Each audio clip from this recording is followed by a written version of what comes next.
Today, I'll break down Cal Newport's So Good They Can't Ignore You, a book that flips the script on what it takes to build successful, fulfilling career. Stop chasing passion, start building skills. Almost everyone have heard this. Follow your passion and you're gonna be happy. The challenge is that, first of all, the passion is not a very clear thing for many of us.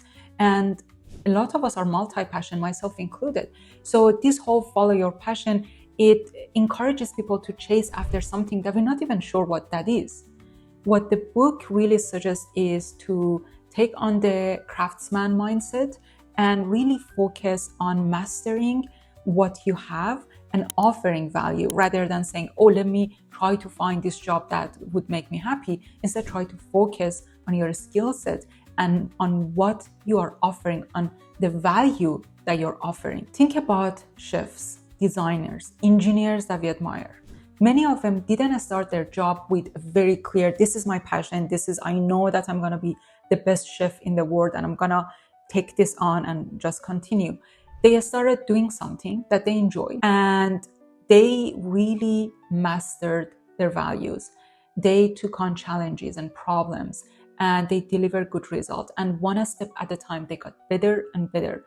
And with that comes happiness, comes more value that you can offer and negotiate for better salaries and better opportunities.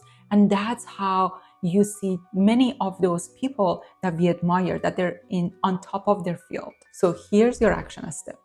Write down 3 or at the very least 1 skill set that if you master, it's gonna drive massive value for what you are doing right now. Build career capital. What Newport calls career capital is a collection of rare and valuable skill set that makes you indispensable. And that's the key word here, because you wanna make sure that you're indispensable. Now, how to build that career capital? There are 3 ways to do that. The first one is through deliberate practice. You really need to be mindful about not getting to the trap of busy job and just answer emails and do your day-to-day. You want to make sure that you pause and look into your day-to-day, ask for new challenges and ask for tough feedbacks from your managers, from your colleagues, from your own team to make sure that what are the weaknesses that you have that you need to focus on, but also what is the perception of others of you, so you know how to focus on that and improve it. Next one is embracing discomfort. You're never gonna grow if you stay in your comfort zone. You have to push out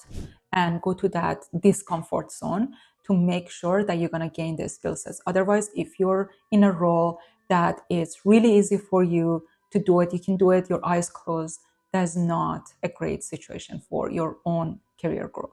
The third one is you need to set milestone.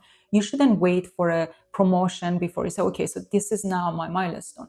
You need to track all the small wins.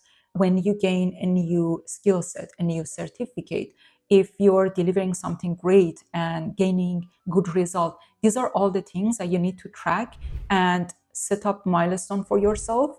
Plan what's the next skill I want to get and make sure that you're really tracking those milestones and put a date for it, so you don't just end up applying for something, some sort of a training, and then end up not finishing it because there's no milestones being set. So an example would be, if you're a developer, there are 2 ways I can see you can build that career capital. One is that most of developers are very focused on technical hands-on work. So if you focus on your soft skill, leadership, negotiation, communication, that's gonna set you apart. And the other one is that if you wanna continue to focus on technical skill set, if you wanna identify the in-demand, rare type of languages that not many developers master, and then master that specific language or framework, again, that's gonna set you apart from the rest of your team. Use skill to gain control and find your mission. Why does skill matter so much? Because when you gain valuable, rare skills,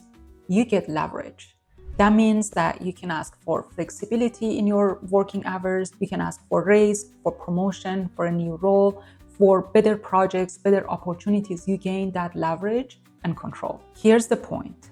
Control follows values. It's not the other way around. And when Newport did his study, he found out that when people go and ask for autonomy before they provide value, they're usually being denied, while people who have those valuable skill sets are being provided with things that they ask for. If they're asking for more autonomy, responsibility, that's being provided to them. And the other point here is that meaning emerges from mastery. It's not the other way around. It's not like you're going to get these magical, impactful roles and then you're going to start adding value. You start adding value where you are. And as you impact and influence more people and work around you, you're going to gain better skill set. You're going to achieve more purpose. And you're going to start enjoying the type of positive impact you're leaving behind you. When I had a role as a data analyst, and I really tried to focus on what I was doing, even though that was more of a data entry type of role, was a very junior type of role, but I really tried to learn how to work faster, leveraging automation. I was training during lunch break when everybody else having fun. I was still sitting at my desk and really going through those training. Very soon, people started giving me more complex problems that was well beyond data entry. And very quickly, all of those informal responsibilities ended up being a promotion and a raise. The main point here is that your influence and your purpose grows as your skills compound. Take action now. If you want more fulfillment at work, stop chasing that magical passion. Instead, do this.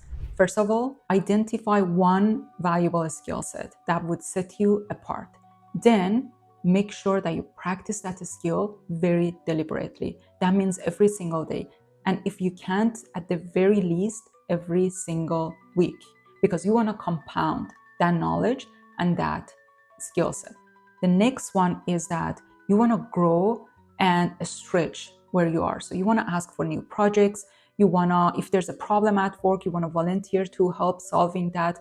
And you really need to seek honest feedback, because that's where we get to know our own blind spot, both the weaknesses that we have as well as the perception of others of us. When you do this and you get to that position of owning those rare, valuable skill set, now you can leverage that and bargain for a new role, for a raise, for a promotion, for flexibility, and you want to reflect on your own journey. What I recommend is every 90 days that you would look back on what you achieved and all the great progress you had and the lesson learned, and you plan your next 90 days. Don't wait for New Year resolution. That's way too far, and most of people don't end up really doing a New Year resolution. I found 90 days milestones would work much better for most of people. If this message resonated with you, drop it in the comments which skill set you're gonna pick first. And if you want to level up your networking game, make sure you watch my next video. Become so good they can't ignore you, and watch your career transform through it, one skill at a time. Till next time.